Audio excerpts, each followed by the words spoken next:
सब आबाद, ये पूरा इलाका किश्तवाड़, अगर किश्तवाड़ ने तरक्की की, नागसिनी एरिया ने तरक्की की, वो धूल हस्ती की वजह से तरक्की की। आप मानो या मत मानो,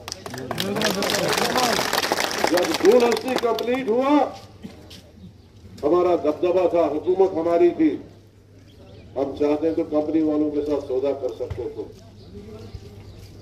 थे, जिस तरह से आजकल सौदे हो रहे हैं। यहाँ मैं एमएलए बना था, मेरे पीछे 2000 लोग खड़े थे। 4 दिन हम दूर के एरिया में हम सड़क पे बैठे। हमने कहा हम तब तक नहीं हटेंगे जब तक न हमारे लोगों को पूरा मुआवजा दिया जाए। प्रोजेक्ट तो बन गया, कंपनी वालों ने तो पैसा कमा लिया, मगर जिस मजदूर ने यहाँ जान दी, जिस मजदूर ने यहाँ सेहत खराब की, उनको क्या मिला? एक टाइम हमने कंपनसेशन उनसे लिया। जो आदमी जिसका 1 लाख बनता था उसका 8 लाख बना, जिसका 10 लाख बनता था उसका 18 लाख बना, और जिसका 20 बनता था वो 30-35 लाख रुपये लेकर इज्जत के साथ चला गया।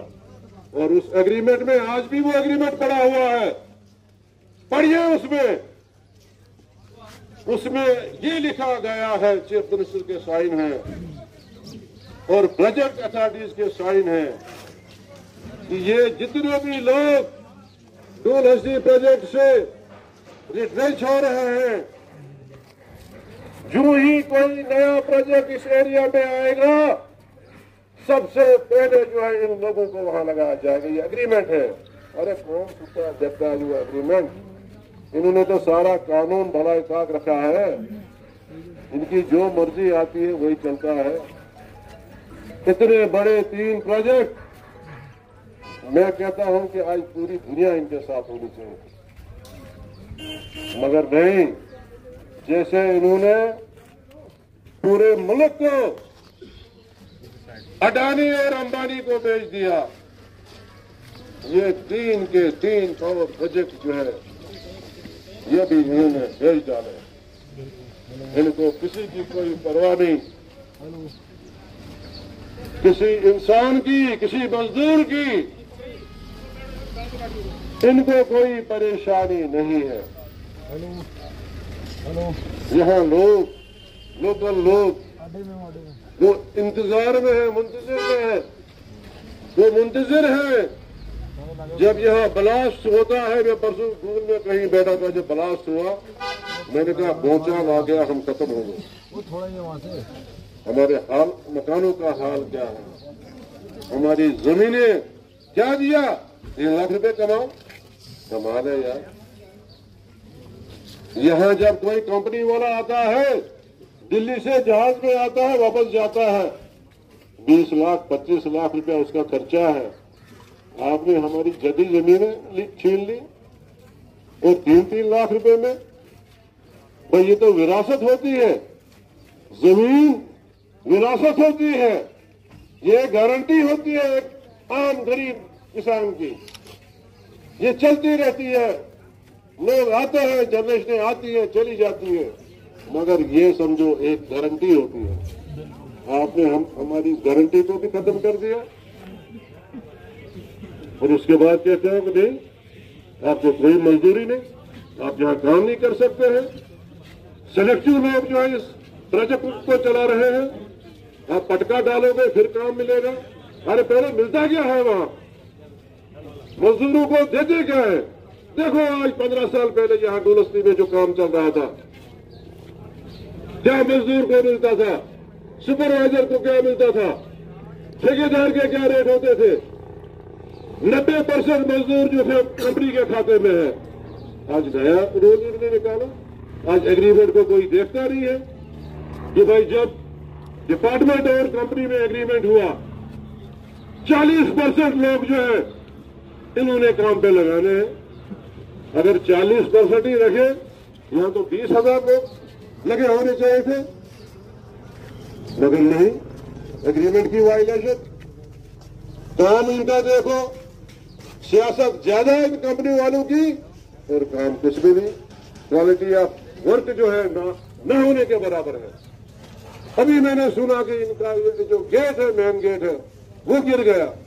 अभी प्रोजेक्ट शुरू नहीं हुए हैं और इनके पुल और गेट वो गिर रहे हैं और इनको फुर्सत ही नहीं है।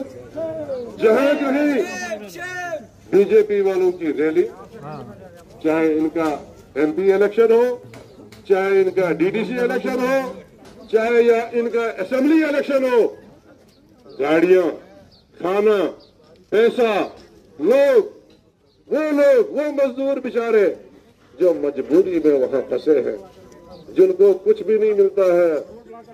ओ भैया, आपकी बदकिस्मती है।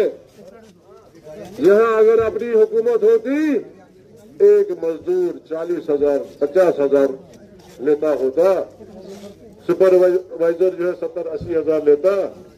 मैंने किसी मजदूर से पूछा कितना लेते हो, कहता जनाब सब मिलाकर 16,000। क्या है 16,000 हो जाएंगे, उसके बाद हमें उस तरफ देखना नहीं है।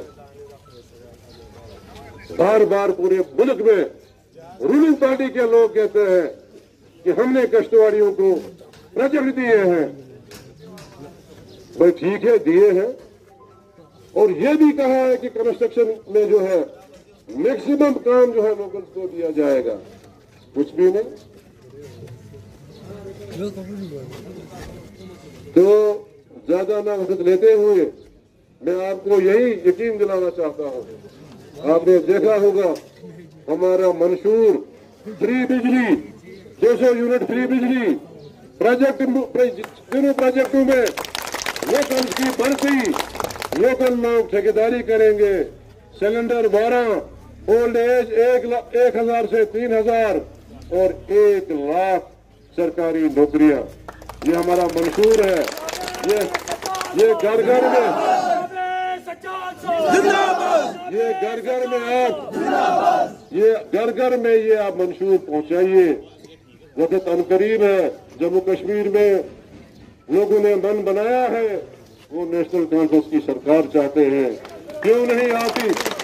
एकजुट होकर इस सरकार का, इस तंजीम का हिस्सा बनो और फायदा उठाइए इस वक्त। अगर आपने फिर कोई गलत डिसीजन लिया, आपको 10 साल की तरह फिर 5 साल आगे जो सफर करना पड़ेगा।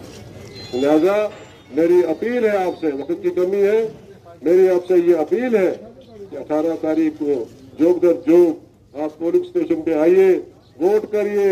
नेशनल कॉन्फ्रेंस के कैंडिडेट पूजा जी है, पूजा ठाकर जी है। इंशाल्लाह इस तरह से मेहनत हो रही है, पूजा जी जो है जीत के हम उसको एवार्ड में भेजेंगे और ये वहाँ आपकी वकालत करेगी। मैं इन्हीं अल्फाज के साथ 2 मिनट के लिए पूजा जी को माइक देता हूँ। समय का थोड़ा सा अभाव है क्योंकि शायद प्रोग्राम पत्थरनकी में और यहाँ पे डिस्टर्ब हो रहा है ट्रैफिक। सिर्फ 5 मिनट चाहिए मेरे को, ज्यादा मैं कुछ नहीं कहूंगी। सजाद साहब ने सब कुछ कह दिया। मैं सिर्फ इतना कहना चाहूंगी कि 18 तारीख का जो दिन है वही आप लोग याद रखें। अपने सारे काम छोड़ के आप लोग पोलिंग स्टेशन पे निकले और हल का बटन दबा के मुझे विजय बनाएं, ताकि मैं आप लोगों की बात असेंबली में कर सकूं। 10 साल तक आप लोगों ने खुद ही देखा कि यहाँ पे कितनी तानाशाही हुई। 4 प्रोजेक्ट होने के बावजूद भी हमारे लोगों को मजदूरी तक यहाँ पे नहीं दी गई। उन सबका जवाब, उन सबका हिसाब वो बटन दबा के होगा जो आप 18 तारीख को करेंगे। ज्यादा मैं कुछ नहीं कहूंगी, प्रोग्राम आगे है, ट्रैफिक रुका हुआ है। मैं माफी चाहूंगी अगर हमारी वजह से आप लोगों को थोड़ी सी मुश्किल आई है। शुक्रिया। जय हिंद, जय भारत।